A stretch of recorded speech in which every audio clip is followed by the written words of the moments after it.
이완배 기자 만나보겠습니다. 이완배 기자님. 네, 안녕하십니까. 예, 촛불이 없는 주말 어떻게 보내셨습니까? 정말 늘어져서 편하게 TV 보면서 지냈습니다. 저도 모르는 사이에 조금 이렇게 피로가 누적이 됐었었나 봐요. 그래서 모처럼 주말에 좀 쉬고 아이들을 위한 요리도 좀 맛있게 했는데 물론 아이들이 맛있게 먹진 않았고요. 그리고 밀린 원고들도 좀 정리를 했고요. 굉장히 이상하게 하루가 완전히 더 나니까 보통 촛불 집회를 마치면 집에 돌아오면 괜찮은데 제가 촛불 집회를 마치고 술을 마셨거든요. 그러니까 뭐 지금까지는 일요일 오전까지 거의 개gel거렸었는데 그 촛불 집회를 하루 쉬니까 주말에 굉장히 시간이 많아져서 아주 뭐 여러 가지를 하면서 풍요로운 시간을 보냈습니다. 우리가 그 촛불 집회 한 공간 안에 이분이 있었을 거라고는 상상도 못했는데 놀라운 한 분의 참여자, 바로 홍석현 전 중앙일보 JTBC 회장입니다. 진짜 촛불 집회에 나오셨다고 하던가요? 12월쯤에 한번 나왔다고 하더라고요. 야, 홍동지. 싱하네요. 홍동지. 네. 홍동지였습니다. 제가 정말 어지간하면 웬만한 사람들한테는 다 연대하자고 하고 동지자 참 쉽게 붙이는데 홍동지는 진짜 조금 어렵네요. 근데 말이죠. 이재용의 그 외삼촌 아닙니까? 그렇죠. 하여간 참 오래 살고 볼 일입니다. 그래서 오늘은 뭐 경제 이야기랑 아주 가깝진 않지만 이제 주말하고 지금 주초를 강타하고 있는 홍석현 중앙미디어그룹 회장 대권도전 설에 대해서 경제적 관점에서 이야기를 좀 드려볼까 합니다. 좋습니다. 브리핑에 많은 게스트분들이 이야기를 하고 있으실 것 같은데요. 사실은 홍석현 회장의 대권도전 설 자체가 저한테는 굉장히 충격이에요. 왜냐하면 관훈나이트에서 이미 그 김용민 PD님이나 민동기 국장님께서 가능성을 높게 보셨을 때에도 저는 그럴 리가 없다고 생각했습니다. 왜냐하면 제가 중앙언론사에 있어 보니까 동아일보의 김시문중도 그렇고요. 조선일보의 방시문중도 그렇고 뭐 사상이 이상하고 보수적이고 이런 문제가 아니고 제 평가로 너무 무능한 존재들이었습니다. 솔직히 말씀드리면 머리가 좋다는 생각이 조금도 들지 않았던 겁니다. 왜 이렇게 한심하고 무능할까? 그런 생각이 들었던 존재들이거든요. 근데 제가 97년부터 2007년까지 10년을 중앙일간지에 있었는데요. 홍석현이라는 인물은 개 중엔 그나마 똑똑한 사람이라는 생각을 저는 가졌어요. 그래서 홍석현 회장이 정상적인 두뇌 구조를 갖고 있다면 지금 이 시기에 대권 출마 뭐 이런 어리석음을 범하지 않을 거다라고 저는 생각을 했습니다. 근데 잘못하면 제가 또 틀리게 생겼죠, 지금. 그 18일에 사내 이메일을 보니까 이랬다는 거죠. 오랜 고민 끝에 저는 국민의 한 사람으로서 대한민국의 미래를 위해 작은 힘이라도 보태기로 결심했다. 저는 이 말을 아무리 뜯어봐도요. 국민의 한 사람으로서라는 대목은 나는 국민 중에 유난히 금수저이며 재벌을 사돈으로 뒀고 언론 권력을 가진 잘난 사람이니까 라고 저는 해석이 됩니다. 그리고 작은 힘을 보태겠다 이 말은 아무리 뜯어봐도 나는 그렇게 잘난 놈이니까 이번에 대권에 도전하건 다음에 대권에 도전하건 정치를 하겠다. 뭐 이런 말로 풀이가 됐어요. 이게 이제 삼성 쪽을 뒤집어 엎으려고 가기 위해서 내린 결심이라면 뭐 오늘 제가 드린 말씀은 다 무시하셔도 괜찮겠습니다만 정치 쪽에 진출하기 위해서라면 홍석현은 역시 이를 데 없는 똑같은 멍청한 금수저다 이런 생각을 제가 지금 지울 수가 없습니다. 왜 제가 이 문제를 크게 보냐면요. 최악의 경우는 홍석현이 이번에 대권 도전을 하는 게 저는 아니라고 생각을 해요. 그러니까 진짜 최악의 경우는 홍석현이 저는 그럴 리가 없다고 믿습니다만 지금 유력 야권 후보 캠프로 가는 경우가 최악입니다. 그래서 뭐 총리 정도를 보장받거나 뭐 이런 사태가 벌어지는 거죠. 제가 바로 방금 전에 이 얘기를 했지 않습니까? 그러셨었나요? 네. 진짜 그러면 그게 최악의 경우인 겁니다. 그러니까 만에 하나 백만에 하나라도요. 부디 이런 일이 벌어지지 않기를 원합니다. 어떤 야권 대선 캠프에서 확장성이라는 이름으로 홍석현을 영입하려는 아둔한 선택을 한다면 거기서부터는 정말 힘들어집니다. 아니 그럴 가능성이 매우 높아 보이는데요. 그렇죠. 이제 제가 그런 이야기를 여기저기서 듣다 보니까 저도 지금 이 우려를 방송에서 말씀을 드리는 거예요. 절대 그런 일이 벌어져서는 안 된다는 차원에서요. 이원배 기자님 어디서 들으신 얘기가 있어요? 아니 뭐 그래도 저도 기자니까요. 기자니까 뭐 이런저런 얘기가 들리기는 하겠죠. 그렇군요. 네, 근데 그런 일이 저는 없을 거라고 여전히 믿습니다. 그래도 우리가 함께 보는 것이 완전히 같진 않지만 범진보 진영에서 진보라는 이름으로 서로 연대해온 사람이라면 그런 아둔한 선택을 할 리가 없다고 저는 여전히 믿고요. 그런 아둔한 선택을 왜 해서는 안 되는지를 제가 가능하다면 오늘이나 내일에 걸쳐서 계속해서 말씀을 드려보려고 합니다. 좋습니다. 예. 일단 그 홍석현이라는 사람은 공인이라는 것이 되기에 약점이 너무 많은 사람이에요. 특히 정치적 공인이라면요. 황당할 정도로 많습니다. 근데 이 사람이 만약에 평생을 대한민국 언론사 사주로 살아간다면은요. 그냥 살아갈 수는 있을 것 같아요. 왜냐하면 정당에서가 아니고요. 비슷한 놈들이 너무 많기 때문입니다. 언론계에요. 그러니까 묻혀갈 수 있는 거죠. 게다가 언론그룹이라는 거대한 보호막이 있기 때문에 그게 옳지는 않지만 어떻게든 사주로는 살아갈 수 있을 것 같습니다. 근데 정치에 진출을 하고 대권에 도전한다. 그러면 홍석현은 자기의 비리를 그 나쁜 짓들을 어떻게 감당을 하려고 하는 겁니까? 그러니까 그 선택을 하는 순간 정말 아둔해 보인다는 이유가 이겁니다. 첫째로 홍석현은 대권에 출마를 하려면 이 질문에 답을 해야 됩니다. 아버지 홍진기 친일 행각하고 홍진기가 이승만 독재 정권에 부역한 행각에 대한 의견과 사죄입니다. 그리고 왜 지금까지 이 문제를 사죄하지 않았느냐 하는 문제도 포함이 됩니다. 근데 일단 이 문제를 지적하기에 앞서서 이런 견해가 있습니다. 아버지가 저지른 죄를 가지고 자식한테까지 뭔가 굴레를 씌우는 건 연좌제가 아니냐 이런 시각이에요. 천만의 말씀입니다. 이건 연좌제가 아니에요. 왜냐 이 얘기를 하시는 분들이 많은 분들이 예를 드는 게 노무현 대통령은 장인 어른이 빨치산이었다. 이런 시비가 과거에 있었잖아요. 이거랑 비교를 합니다. 그런데 이건 다른 문제예요. 그건 연좌제입니다. 노무현 대통령에게 걸었던 프레임은요. 연좌제라는 거는 부모의 범죄를 가지고 자녀의 민주주의의 권한을 제약할 수 없다라는 겁니다. 연좌제를 금지한다는 거는요. 그리고 특히 연좌제를 적용해서는 안 되는 분야는 부모의 사상 문제입니다. 부모의 사상을 가지고 자녀의 민주권을 제약할 수 없습니다. 이건 부동의 원칙이고 저도 굳게 확신합니다. 그래서 노무현 대통령 장인어른이 빨치산이었다는 그 장인어른의 사상을 가지고 노무현 대통령은 물론이고 그 딸인 권양숙 여사한테도 대통령이나 어떤 민주권도 제약하는 건 말이 안 돼요. 마찬가지로 홍석현의 아버지 홍진기가 친일파였고요. 이승만 독재 정권에 부역한 자의 일원이었다는 이유로 그러니까 아버지의 사상만을 이유로 홍석현의 민주권을 제약해서도 안 됩니다. 이까지는 공의 동의를 할 수 있는 부분이에요.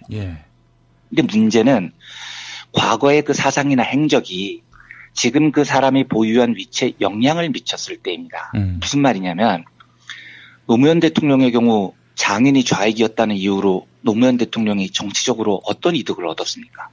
이득을 얻었을 리가 없잖아요. 그렇죠. 손실을 입었으면 입었겠죠. 그렇죠? 그러니까 노무현의 정치적 기반은 노무현 스스로 따낸 겁니다. 상고 출신의 학력을 스스로 극복했고요. 스스로 사법고시에 합격했고요. 스스로 부산 지역에서 인권 변호사의 길을 걸었어요. 따라서 노무현 대통령의 정치적 기반은 장인의 좌익 행각하고는 아무 상관이 없어요. 어떤 수혜를 입은 적도 없습니다. 당연히 연좌제가 금지돼야 하는 겁니다. 근데 홍석현은요. 홍석현이 지금 왜 대권 출마설이 나옵니까? 홍석현이 노무현 대통령처럼 흙수저로 태어나서 스스로 자수성가했습니까? 아니잖아요. 금수저로 태어나서 유황물 먹고 공부한 사람 아닙니까? 그리고 뭐 홍석현이 무슨 인권운동을 했나요? 홍석현이 누리고 있는 지금 정치적인 지위는 대권 출마를 꿈꿀 수 있는 위치에 오른 건 순전히 중앙미디어 그룹을 소유했기 때문입니다. 그러면 홍석현이 왜 중앙미디어를 소유했는지를 살펴야 됩니다. 그게 그 사람의 유일하고도 가장 중요한 정치적 자산이니까요. 왜 소유했느냐? 아버지가 친일 행각을 했고 독재 정권에 부역했고 삼성재벌의 뒷배를 봐줬기 때문입니다. 그러니까 홍석현의 정치적 기반은 아버지로부터 출발한다는 겁니다. 이러면 이야기가 완전히 달라져요. 당연히 아버지에 대한 검증이 필요하죠. 그리고 아버지의 죄를 자식이 털거나 사죄하거나 단죄를 받아야 됩니다. 그리고 아버지로부터 얻은 친일과 독재 부역의 자산은 내려놔야죠. 이건 연좌제 적용이 아니고 당연한 검증입니다. 그런데 홍석현은요. 아버지를 내려놓으면 아무것도 남는 게 없는 사람이에요. 깡통 정치인이 돼버립니다. 중앙 미디어가 없어지는데요. 예. 근데 이런 사람이 대권에 도전한다? 진짜 웃기는 이야기죠. 뭐 이미 많은 분들이 아시겠지만 다시 한번 짧게 확인을 해드리면은요. 홍석현의 아버지는 홍진기라는 사람입니다. 제가 한국재벌 흑역사라는 책을 쓰면서 홍진기를 한마디로 이렇게 정의를 했어요. 예. 역사의 죄인 이렇게 정의를 했습니다. 예. 현대사에서 굉장히 중요한 인물입니다. 나쁜 놈 쪽으로요. 네. 1940년에 고등문과시험 사법과에 합격을 했습니다. 법조계에 투신을 했죠. 그리고 1943년에 전주지방법원 판사가 됩니다. 누가 봐도 친일 관료였던 거죠. 그래서 홍진기는 2009년 민족문제연구소가 펴낸 친일 인명사전에 이름을 올립니다. 공식적으로 친일파예요. 홍진기의 진짜 모습은 이승만 정부 때 드러납니다. 1954년에 법무부 차관이 되는데요. 바로 다음 해 법무부 장관이 됩니다. 그러니까 당시 언론은 홍진기를 이승만이 제일 아꼈던 실세장관이라고 표현을 했었습니다. 예. 1959년에 경향신문이 여적이라는 칼럼을 쓰면서 다수결 원칙과 공명선거의 정신 뭐 이런 걸 강조를 했거든요. 이게 이제 우회적으로 이승만 정부를 비판한 칼럼이죠. 예.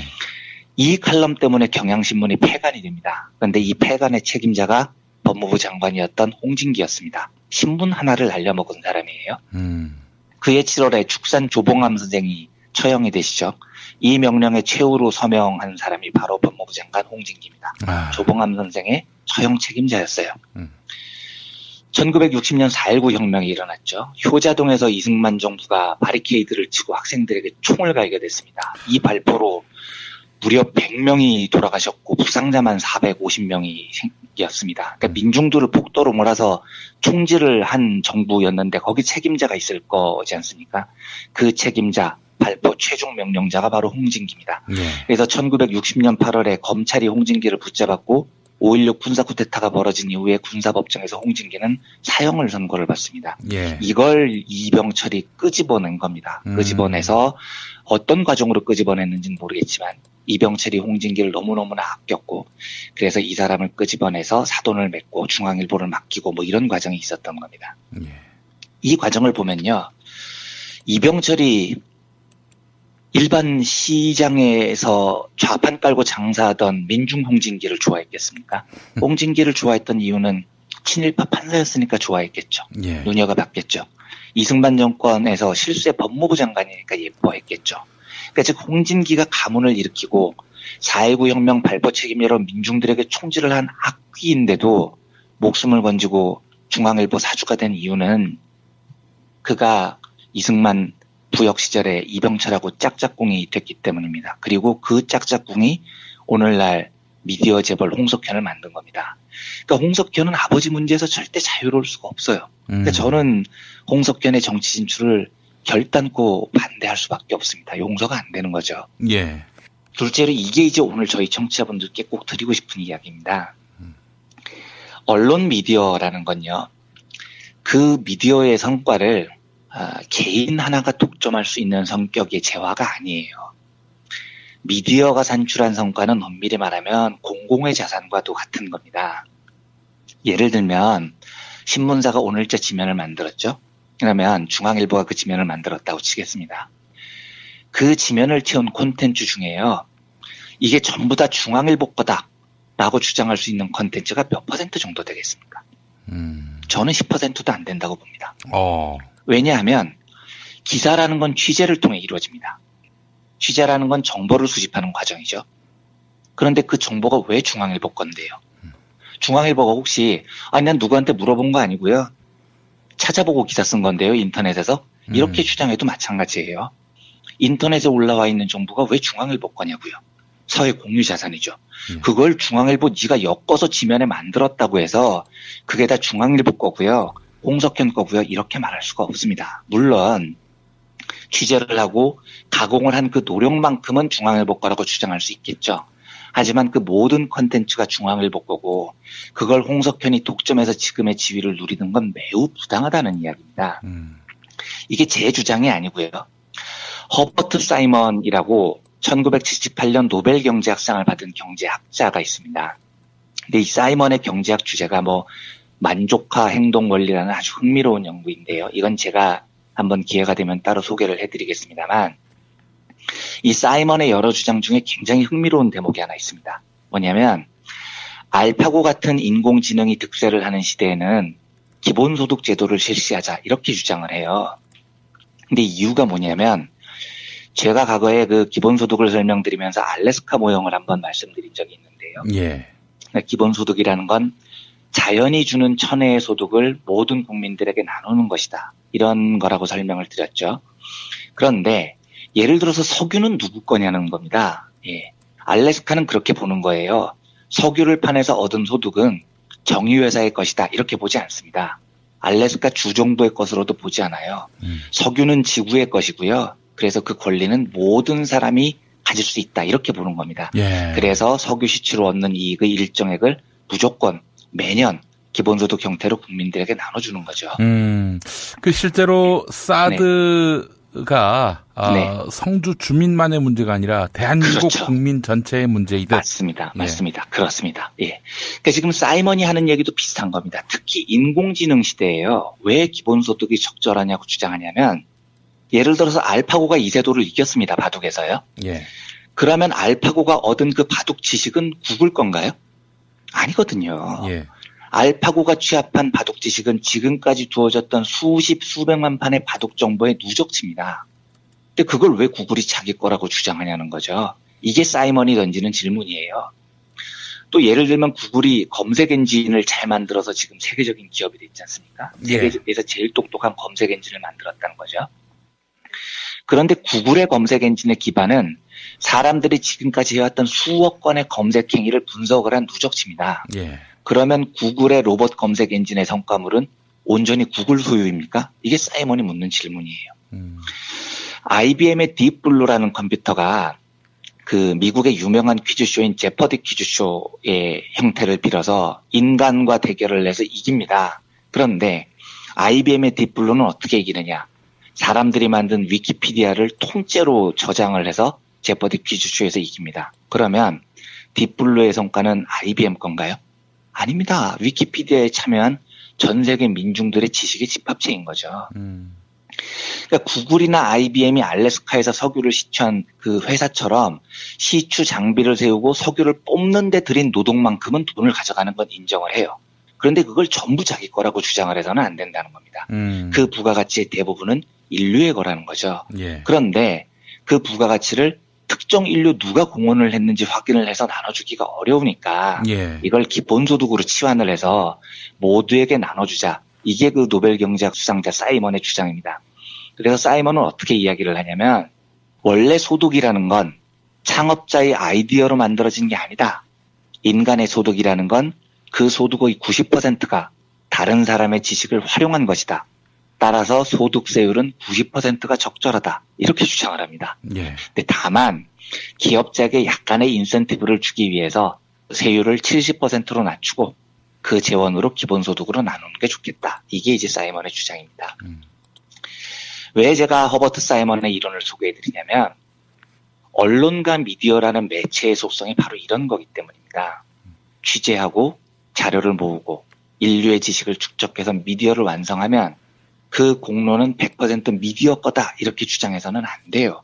물론 취재하고 가공하고 하는 노력의 여하에 따라서 품질이 달라지겠지만 미디어가 취할 수 있는 사회적인 이익은 그 잘 가공하고 잘 취재해서 노력을 들인 딱 그만큼입니다.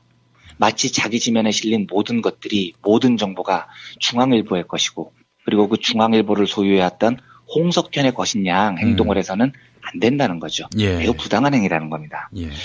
그래서 저는 홍석현의 대권 도전에 대해서 절대 동의를 할 수가 없어요. 홍석현은 지금까지 중앙 미디어가 행해왔던 수많은 권력들을 마치 자기의 것인 양, 자기의 소유물인 양, 자기의 정치적인 기반으로 활용을 하려고 하고 있습니다. 절대로 그래서는 안 되죠. 그 홍석현이 누리고 있는 권력의 90%는 홍석현의 것이 아니라는 이야기를 하고 싶은 겁니다. 예. 제가 만약에 내일도 좀 시간이 되면 한 번만 더 하고 싶은데요. 허락을 해주시면. 아이고, 별 말씀을 다 하십니다. DJ 정부 시절에요. 예. 총리로 발탁됐던 장대환 씨요. 매일경제신문 예. 사주죠. 예. 이분의 사례와 이 홍석현도 노무현 정부 시절 주미대사로 발탁이 됐지 않습니까? 예. 이제 이 이야기를 내일 한 번 더 드리고 싶어요. 오늘은 이제 홍진기 이야기를 했지만 홍석현도 얼마나 쓰레기 같은 삶을 살았는지를 함께 다뤄보려고 합니다. 그래서 저는 진보 진영이 언론 미디어 소유자들이 하도 수준이 낮으니까 이 중에서 조금 똘똘해 보이면 이게 좀 심하게 먹어주는 경우가 있습니다. 좀 제가 솔직하게 말씀드리면 속아요. 왜냐하면 홍석현이나 장대한 정도 되면 쟤들은 잘 다루면 말이 통하는 애들이니까 우리 편이 될 수도 있어. 이렇게 안타깝게도 속는 경우가 있습니다. 예. 그런데 이미 우리는 2번 속아봤어요. 장대한도 그렇고 홍석현도 그렇고요. 그런데 더 이상 속아서는 안 되죠. 그래서 제가 내일 시간이 되면 왜 진보 진영에서는 이 미디어의 오너들을 중용해서는 안 되고 왜 저들이 잠시 잠깐 진보인 척을 해도 계급적으로는 도저히 결코 진보의 편에 설 수 없는 자들인지에 대해서 한번 내일 따로 한번 말씀을 드려보는 시간을 가져보겠습니다. 이제 네네. 2부에서 들으실 박지원 네. 국민의당 대표 발언을 살펴보면 네. DJ 정부 때도 네. 이 홍석현 씨를 총리로 세우려고 했었다고 하더라고요. 네, 뭐 다음 대권 후보로까지도 생각을 했었다는 말씀을 얼핏 하시던데. 예. 네, 저는 그게 김대중 정부의 오류라고 생각하지 않아요. 김대중 정부 때는 뭔가 그 조중동이라는 이 보수 3자 십자파를 맞을 때 한 곳이라도 지지 지원을 받는 중요 매체가 필요했을 것 같고요. 예.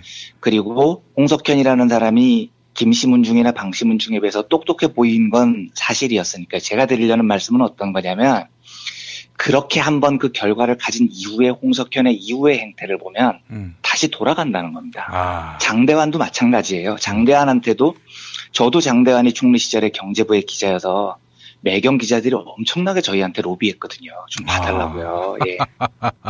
그런데 멋있게 좀 젊고 잘생긴 오너가 딱 서류 가방 들고 총리 후보자가 돼서 가는 거 보니까 저 역시도 한 저 정도면 뭐 될 수도 있겠다 이런 생각이 들었는데 예. 그 과정이 지난 다음에 다시 장대환의 모습을 보면 속았다는 게 드러난다는 거죠. 그러니까 제 말은 한 번은 그 사람들이 우리 편인 척을 할 때 그게 그럴싸하게 보일 수는 있어도 이미 우리 편인 척하고 이쪽에서 유엔 사무총장을 하려고 떡검을 얻어먹으려고 기웃거렸다가 실패한 자, 총리가 되려고 했다가 실패한 자, 그래서 실패해서 다시 원위치로 돌아갔더니 어떤 짓을 했는지를 이제는 봐야 된다는 겁니다. 그러니까 평가를 제대로 해야 된다는 거고요.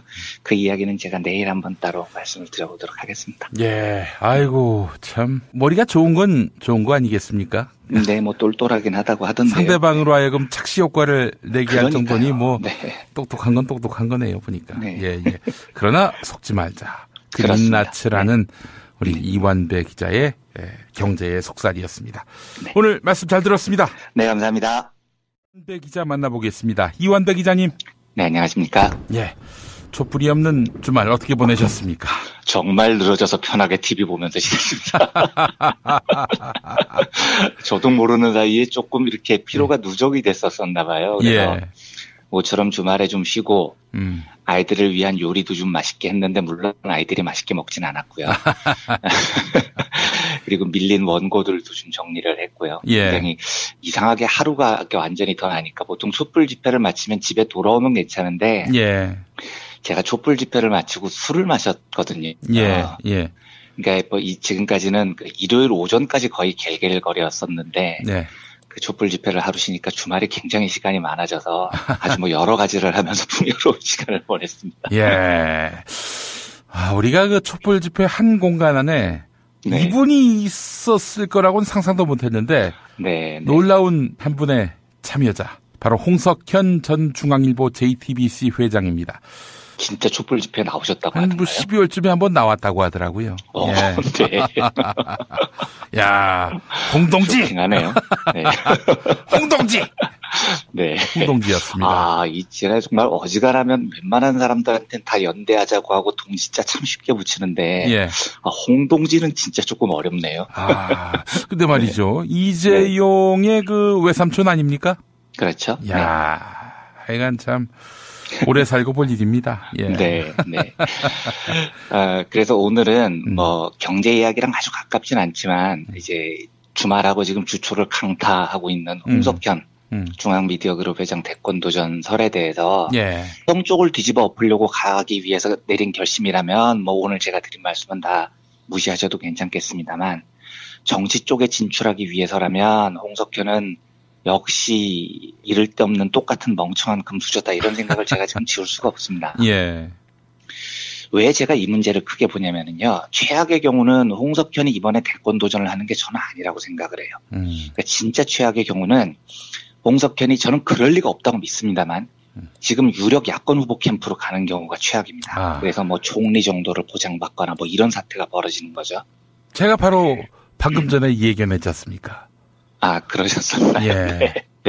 진짜 그러면 그게 최악의 경우인 겁니다. 그러니까 만에 하나 백만에 하나라도요. 부디 이런 일이 벌어지지 않기를 원합니다. 어떤 야권 대선 캠프에서 확장성이라는 이름으로 홍석현을 영입하려는 아둔한 선택을 한다면 거기서부터는 정말 힘들어집니다. 네. 아니 그럴 가능성이 매우 높아 보이는데요. 그렇죠. 이제 제가 그런 이야기를 여기저기서 듣다 보니까 저도 지금 이 우려를 방송에서 말씀을 드리는 거예요. 절대 그런 일이 벌어져서는 안 된다는 차원에서요. 이원배 기자님 어디서 들으신 얘기가 있어요?